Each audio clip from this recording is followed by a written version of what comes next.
마을 사람들은 그곳을 연지라고 불러왔다. 붕원이 있고요. 여기 내야가 있고. 17세기에 제작된 전의현 지도에도 김처선을 향한 연산군의 보복 흔적이 그대로 남아있다. 사라진 집터에는 연못이 그려져 있을 뿐이다. 내시 김처선이 자신이 모시던 연산군의 손에 처형된 지 500여 년.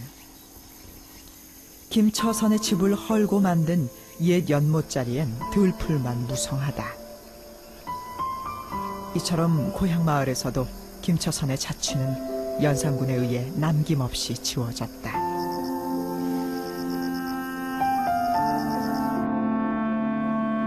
연산군은 김처선을 죽인 뒤에 승정원에 다음과 같은 시를 남겼습니다. 이토록 백성들에게 잘해왔건만 이 내시가 임금을 모욕할 줄이야. 부끄럽고 아픈 마음이 극에 달해서 바닷물에 씻어도 한이 남으리. 분해서 바닷물에 씻어도 한이 남는다고 표현을 했는데 이 연산군의 김처선을 향한 분노가 뚝뚝 묻어나는 것만 같습니다. 사실 김처선은 영모를 꾀한 것도 아니었습니다. 그렇다고 왕을 해하려 한 것도 아니었습니다. 그런데 김처선 사건을 다룬 과정을 보면 가혹하기 짝이 없습니다. 광기에 가까운 집착이 느껴진다고나 할까요? 대체 연산군에게 김처선은 어떤 존재였을까요?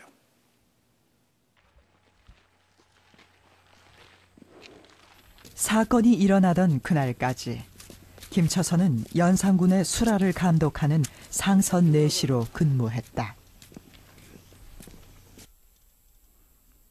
상선 내시는 아무나 오를 수 있는 자리가 아니다. 가장 가까운 곳에서 최고 권력자인 왕을 모시며 왕의 건강과 생명을 지키는 막중한 지위다.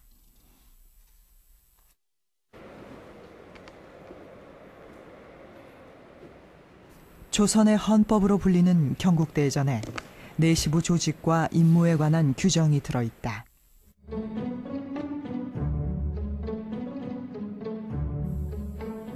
경국대전에 규정된 내시부의 임무는 크게 4가지다.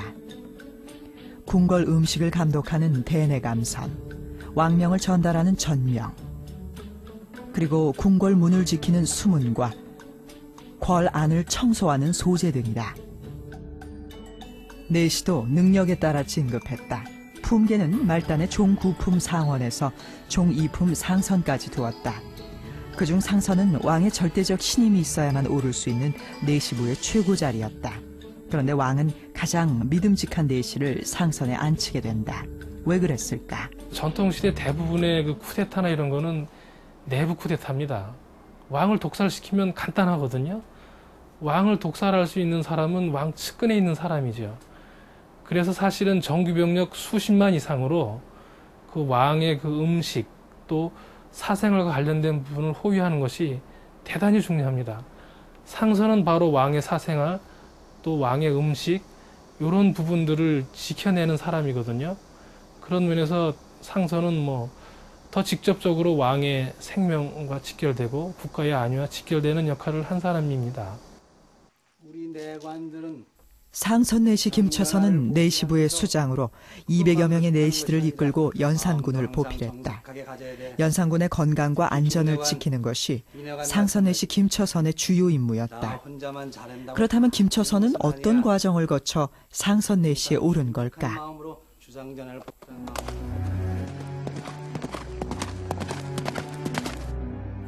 단종이 왕위에 오른 지 1년째 되던 1453년. 내시 김처선이 실록에 처음으로 등장한다. 유배 중이던 김처선은 그해 10월 귀양지에서 풀려나 내시부로 복귀한다.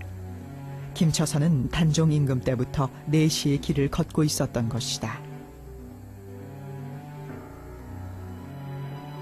김처선이 내시가 되어 모신 왕은 단종 임금부터 연산군까지 모두 5명. 다시 궁으로 돌아온 김처선의 내시 생활은 순탄치만은 않았다. 귀양을 간 것만 2차례. 세조 때는 왕의 행차에 늦어 곤장을 맡기도 하고 국문까지 받는 일까지 있었다. 내시직은 사소한 실수도 용납되지 않았다. 그러니까 내시의 궁극적인 목적은 왕이 건강하게 잘 살게 옆에서 보호해 주는 겁니다. 그렇기 때문에 왕에 관련된 나쁜 소문 같은 거, 나쁜 버릇 같은 거 알아도 말하면 안 되고요. 왕이 나쁜 음식 먹지 않게 독 이런 거 먹지 않도록 잘 보호해 줘야 되죠. 왕이 어디 가다가 습격을 받았을 때 최종적으로 왕을 보호하는 사람도 사실은 내시입니다.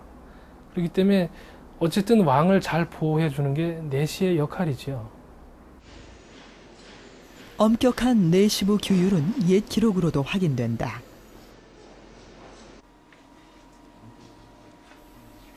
내반 원기는 조선의 대학자인 김종직이 성종의 명을 받들어 만든 내시부의 지침서에 해당한다.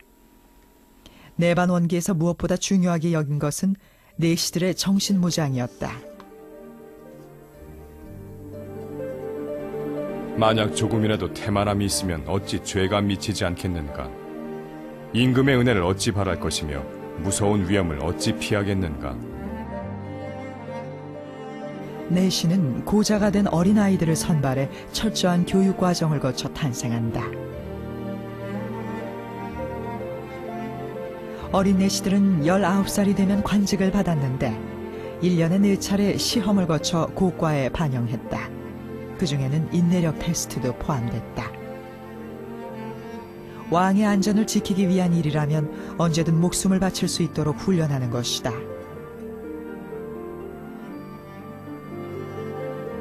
김처선도 그런 훈련 과정을 거쳤다. 성종 임금 때 마침내 그 능력을 인정받아 상선 내시가 됐다.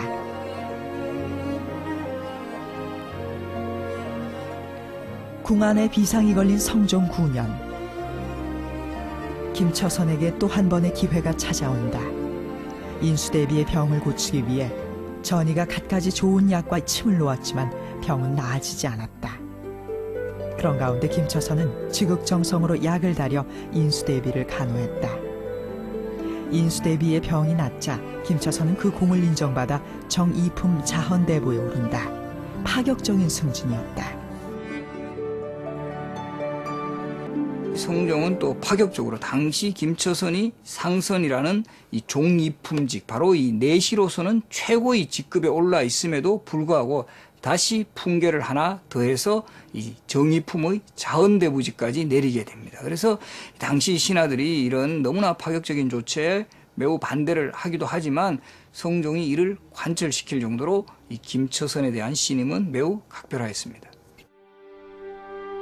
성종이 세상을 뜬 뒤에도 김처선의 입지는 흔들리지 않았다.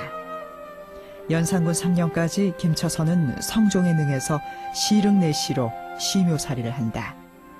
새 왕인 연산군은 국정을 돌봐야 하기 때문에 김처선이 대신 시묘살이를 한 것이다. 시능관은 왕이 가장 신임하는 신하에게 맡기는 게 조선의 관례였다. 3년간의 시묘살이를 마친 김처선은 연산군이 하사한 말을 타고 궁으로 돌아갔다. 김처선이 내시부에 복귀했을 때 상선 내시직은 그대로 비어 있었다. 김처선은 이때부터 8년 동안